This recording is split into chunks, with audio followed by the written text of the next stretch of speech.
आदाब नाजरीन, ENS की आवाज़ आपके रूबरू। मैं हूं आपका मेज़बान इमरान बड़ाना। आज का उर्दू खबरनामा लेकर मैं आपकी खिदमत में हाजिर हूं। आइए शुरुआत करते हैं आज की चंद अहम खबरों से। जम्मू कश्मीर अपनी पार्टी के सदर सैयद मोहम्मद अल्ताफ बुखारी ने आज कुलगाम जोसर में जलसाम से खिताब करते हुए गुज्जर बकरवाल अवाम के हक में बड़ा बयान दिया। कहा कि शेड्यूल ट्राइब इस कौम का सहारा था जिसे अब तकरीबन छीन लिया गया है। उन्होंने कहा कि मैं गुज्जर बकरवाल लोगों को उनके हकूक दिलाने और इनके हकूक के तहफ़्फ़ुज़ के लिए हर महाज पर लड़ने के लिए तैयार हूँ। जनूबी कश्मीर के अनंतनाग जिला के बिजबहाड़ा के खमजपुरा इलाके में एक खातून अपने किराए के मकान में मुर्दा पाई गई। एक एहलकार ने बताया कि शकीला अख्तर, एलिया फयाज अहमद शेख साकना प्रेमपुरा श्रीनगर की खमजापुरा समथन बिजबहाड़ा में किराए की रिहाइशगाह पर मुर्दा पाई गई।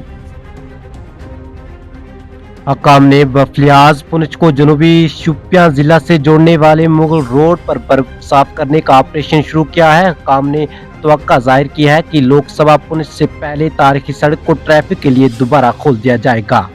हकाम के मुताबिक बर्फ साफ करने का ऑपरेशन पुंछ की तरफ से शुरू हुआ और आने वाले दिनों में कश्मीर के इलाके की तरफ बढ़ने के लिए तैयार है। शुमाली कश्मीर के कुपवाड़ा कस्बे और इसके आसपास आवारा कुत्तों के हमले में कम से कम 1 दर्जन अफराद जख्मी हो गए। रिपोर्टों में कहा गया है कि आवारा कुत्तों का एक टोला मारा गया। मलिक मोहल्ला कुपवाड़ा और इसके मुल्हका इलाकों में हंगामा मच गया। किनांजर के हमले में कम से कम 2 अफराद मुख्तलिफ नवायत के जख्मी हुए। राजौरी जिला में हफ्ते को 2 जंग आलूद दस्ती बम और कुछ गोलियां बरामद की गई। अहदेदारों ने न्यूज एजेंसी कश्मीर स्क्रॉल को बताया कि राजौरी जिला के चौकिया इलाके से 2 जंग आलूद हैंड ग्रेनेड और कुछ गोलियां बरामद हुई है जो थाना दरखाल के दायरे इख्तियार में है।